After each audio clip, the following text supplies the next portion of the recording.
some of the things we can expect to see, and this is a post from Lauren Easton out of Israel. She said that I was sent a photo from Israel on the left from friends who cannot believe what they saw on beaches in Tel Aviv today.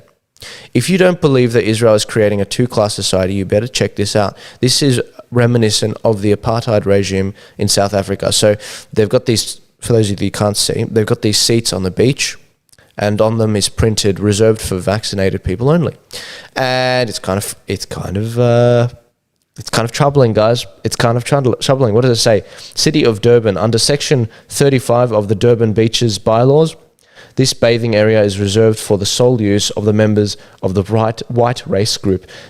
That's from South Africa, the image on the right.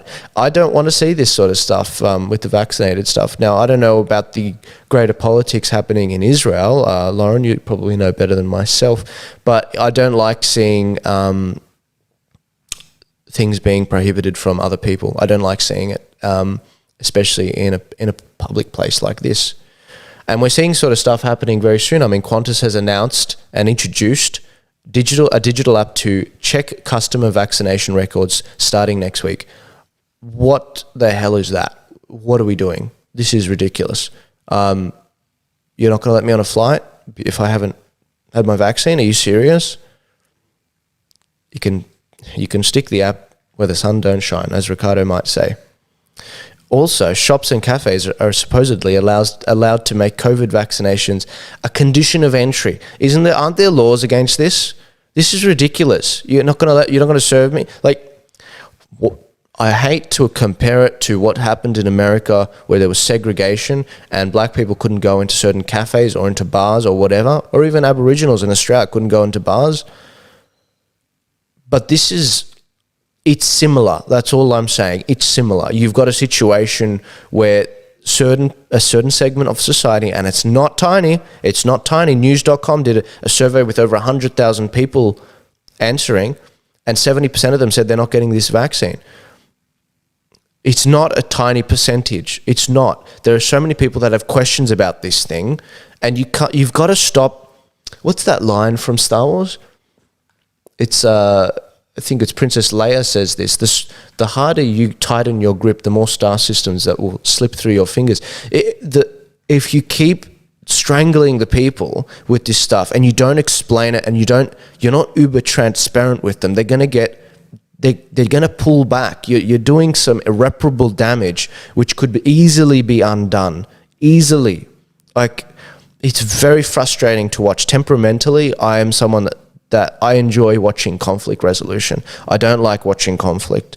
And for example, when the IMOP discussions came up in my discussions with Ricardo, I did not find them comfortable at all. I like seeing people work together. That's what really gets me going. I love watching that because we've got bigger fish to fry. And when I see this kind of stuff, this kind of crap, where vaccinations become a condition of entry into places, the division of people, I don't like that. The government are meant to be of, by, and for the people. And people don't feel like that anymore. They don't. In fact, I don't want to be showing my cards here yet, but I'm strongly considering doing sort of a radio segment for an hour where I literally have people call up on the Roadcaster. The Roadcaster's got the provisions to do this, the capabilities. Literally just getting them to call up, and I ask them two very simple questions. Do you feel like you're being heard? No, most likely. And I don't care who that is. That could be a greenie. That could be someone on the far right. It could be anyone.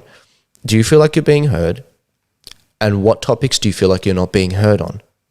If politicians answered those two simple questions, we would not be in the state that we're in right now. If they asked these questions of the community, we would not be in this state right now. Why aren't they doing it? Why not? I am a very young bloke. I have a ton of things to learn.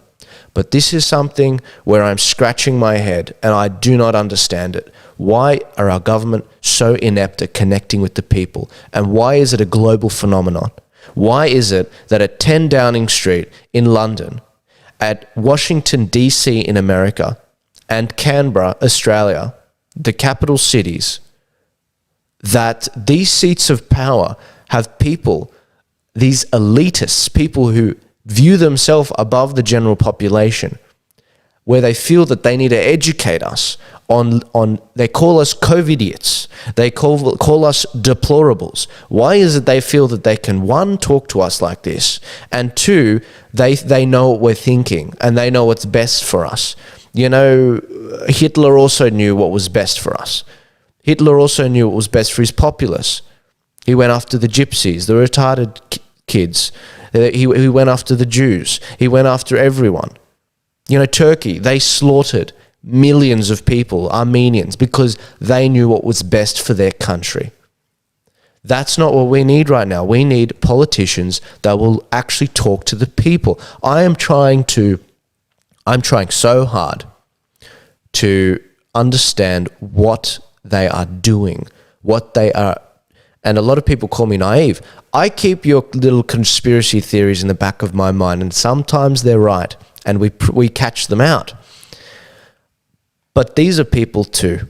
Not all politicians are bad. I mean, what did we see this week? We saw Craig Kelly resign. Is he also in the cabal as well? He's going to run as an independent. These are people too. They have consciences as well. And the moment you condemn them, their minds close. They might be on the fence. If they've gone too far, condemn them. Of course, you should call them out. But don't you think that a ton of them could actually be on our side? But the moment you say, oh, you're a Freemason, they just close their mind, because it has no validity. I've been called a Freemason. In fact, they'll probably call me a Freemason now for wearing this ring. They don't know it's from my grandfather. It's been passed down to him. They don't know my father passed it down to me before he passed, but they'll call me a Freemason anyway. And this is the problem, guys. We've got to be better thinkers. We've got to be better at articulating our arguments. And I don't blame you. There are a ton of, and I'm not going after you boomers. There are a ton of boomers that watch this show, and I love you guys so much. You guys support the show, you keep it going. But and I'm not blaming you for this. There is something wrong with your generation. I don't know if it was the education system. I don't know if it was your parents. I'm no psychoanalyst, but I keep running into this problem. It's a problem where we're discussing an issue and you sort of throw this out of left field topic out of nowhere with no basis in facts, and you shout it. And it's impossible to have a discussion at that point. You just sort of shout and you want to get your point across. That's not how you debate. Now, I'm not saying that you're stupid. I'm not saying that at all, because you're actually got winning arguments if you articulated them properly. I'm saying you're not articulating them properly. That's what I'm saying. I'm saying that you don't know how to convince people with discussions.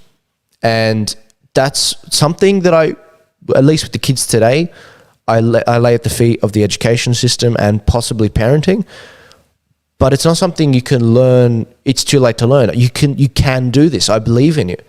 And why am I telling you this? I'm not telling you this to slam you down. I'm telling you this to build you up. The purpose of this show is partly to educate people. And I want to see the watchers of this show to be incredibly powerful people.